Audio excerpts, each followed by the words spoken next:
ನಿರ್ದಯ ಮತ್ತು ಕ್ರೂರತನಕ್ಕೆ ಹೆಸರುವಾಸಿಯಾಗಿದ್ದಂತಹ ದಿಲ್ಲಿಯ ಸುಲ್ತಾನರ ದೊರೆ ಅಲ್ಲಾವುದ್ದೀನ್ ಖಿಲ್ಜಿ ತನ್ನದೇ ಸಮುದಾಯದ 30,000 ನವ ಮುಸಲ್ಮಾನರನ್ನ ಬೀಭತ್ಸವಾಗಿ ಕೊಲ್ಲಿಸ್ತಾನೆ. ಅಷ್ಟೇ ಅಲ್ಲ, ಈ ಹೆಣ್ಣು ಬಾಕನಾಗಿದ್ದಂತ ಅಲ್ಲಾವುದ್ದೀನ್ ಖಿಲ್ಜಿ ಸಲಿಂಗಕಾಮಿ ಕೂಡ ಆಗಿದ್ದ ಅಂತ ಅನೇಕ ಇತಿಹಾಸಕಾರರು ಹೇಳ್ತಾರೆ. ಹಾಗಿದ್ರೆ ಇದು ನಿಜಾನ?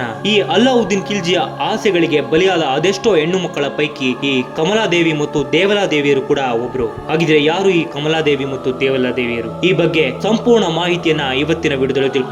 ವಿಡಿಯೋ ತುಂಬಾ ಕುತೂಹಲಕಾರಿಯಾಗಿರುತ್ತೆ, ಹಾಗಾಗಿ ವಿಡಿಯೋನ ಕೊನೆಯವರೆಗೂ ಮಿಸ್ ಮಾಡದೆ ನೋಡಿ.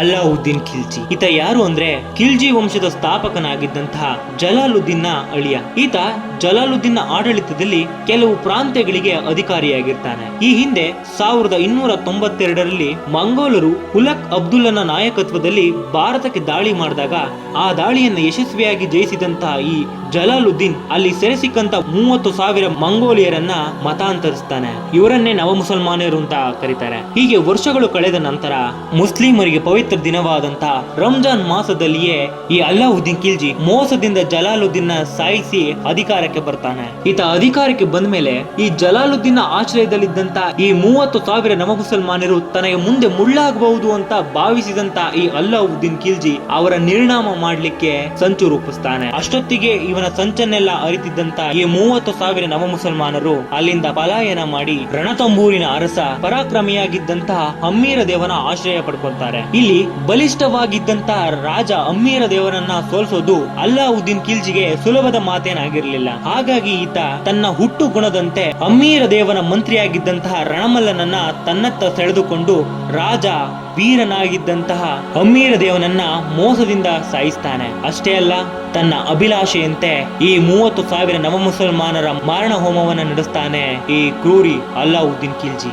ಇನ್ನು ಈ ಅಲ್ಲಾವುದ್ದೀನ್ ಖಿಲ್ಜಿಯ ಆಸೆ ಆಕಾಂಕ್ಷೆಗಳಿಗೆ ಪೂರಕವಾಗಿ ನಿಂತಿದ್ದು ಅಂದ್ರೆ ಈತನ ದಂಡನಾಯಕರುಗಳು. ಅವರಲ್ಲಿ ಪ್ರಮುಖವಾದವರು ಯಾರು ಅಂದ್ರೆ ಜಾಫರ್ ಖಾನ್, ಉಲುಫ್ ಖಾನ್ ಮತ್ತು ನಸ್ರತ್ ಖಾನ್. 1292ರಲ್ಲಿ ಈ ನಸ್ರತ್ ಖಾನ್ ಗುಜರಾತ್ ನ ಮೇಲೆ ಸಂಪತ್ತು ಮತ್ತು ಬಂದರಿನ ಹತೋಟಿಗೆ ತೆಗೆದುಕೊಳ್ಳುವಂತಹ ಉದ್ದೇಶದಿಂದ ದಾಳಿಯನ್ನ ಮಾಡ್ತಾನೆ. ಈ ಸಮಯದಲ್ಲಿ ಆಳ್ವಿಕೆ ನಡೆಸುತ್ತಿದ್ದಂತಹ ಕರ್ಣದೇವ ಸೋತು ತನ್ನ ಮಗಳಾದ ದೇವಲಾದೇವಿಯೊಂದಿಗೆ ದಿಕ್ಕಾಪಾಲಾಗಿ ಕೊನೆಗೆ ದೇವಗಿರಿಯ ಅರಸ ರಾಮಚಂದ್ರನ ಆಶ್ರಯ ಪಡ್ಕೋತಾನೆ. ಆದ್ರೆ ಅಲ್ಲಿಯೇ ಅಸಹಾಯಕಳಾಗಿ ಉಳಿದಂತಹ ಈ ಕರ್ಣದೇವನ ಹೆಂಡತಿ ಅತ್ಯಂತ ಲಾವಣ್ಯವತಿಯಾಗಿದ್ದಂತಹ ಕಮಲಾದೇವಿಯನ್ನ ಈ ಅಲ್ಲಾವುದ್ದೀನ್ ಖಿಲ್ಜಿ ಸ್ವತಃ ತಾನೇ ವರಿಸ್ತಾನೆ. ಇದೊಂದು ಕಡೆ ಆದ್ರೆ ಈ ಕಂಬತ್ನ ಬಂದರ್ನಲ್ಲಿ ಸೆರೆ ಸಿಕ್ಕಂತ ತೃತೀಯ ಲಿಂಗಿ ಆಗಿದ್ದಂತಹ ಮಲ್ಲಿಕಾಫರ್ನ ಸೆರೆ ಹಿಡಿದು ಅಲ್ಲಾವುದ್ದೀನ್ ಖಿಲ್ಜಿಯ ಮುಂದೆ ಪ್ರಸ್ತುತಪಡಿಸ್ತಾರೆ. ಸುಂದರ ಸದೃಢ ದೇಹ ಸೌಂದರ್ಯವನ್ನ ಹೊಂದಿದ್ದಂತ ಈ ಮಲ್ಲಿಕಾಫರ್ನ ಅಲ್ಲಾವುದ್ದೀನ್ ಖಿಲ್ಜಿ 1000 ದಿನಾರ್ಗಳಿಗೆ ಕೊಂಡುಕೊಳ್ತಾನೆ. ಹಾಗಾಗಿ ಈ ಮಲ್ಲಿಕಾಫರ್ಗೆ 1000 ದಿನಾರ್ ಅಂತ ಕೂಡ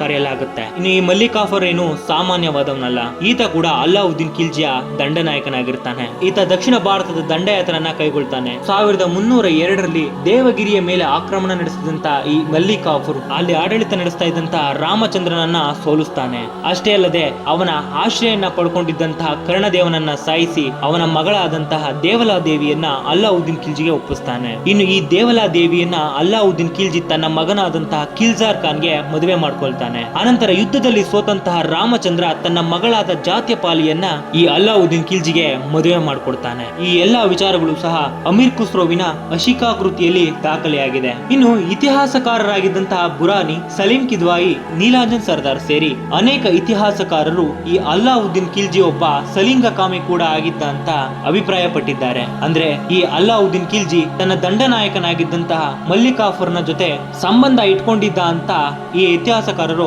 ಅಭಿಪ್ರಾಯ ಪಟ್ಟಿದ್ದಾರೆ. ಅಷ್ಟೇ ಅಲ್ಲ, ಈತ ಎಂತಹ ಕಾಮಿಯಾಗಿದ್ದ ಅಂದ್ರೆ ಯುದ್ಧದಲ್ಲಿ ಸೆರೆ ಸಿಕ್ಕಂತಹ ಸುಮಾರು 7,000ಕ್ಕೂ ಅಧಿಕ ಮಹಿಳೆಯರನ್ನ ಕೇವಲ ಅನುಭೋಗದ ವಸ್ತುಗಳಾಗಿ ಬಳಸ್ಕೊಳ್ತಾನೆ ಈ ಅಲ್ಲಾವುದ್ದೀನ್ ಖಿಲ್ಜಿ. ಕೊನೆಯಲ್ಲಿ ಈ ಮಲ್ಲಿಕಾಫರನ್ನೇ ಈ ಅಲ್ಲಾವುದ್ದೀನ್ ಖಿಲ್ಜಿಯನ್ನ ಕೊಂದು ದೆಹಲಿಯ ಗದ್ದುಗೆಯನ್ನ ಹಿಡಿತಾನೆ ಮತ್ತು 35 ದಿನಗಳ ಕಾಲ ಕ್ರೂರವಾದ ಆಡಳಿತ ನಡೆಸ್ತಾನೆ ಅಂತ ಅನೇಕ ಇತಿಹಾಸಕಾರರು ಅಭಿಪ್ರಾಯ ಪಟ್ಟಿದ್ದಾರೆ.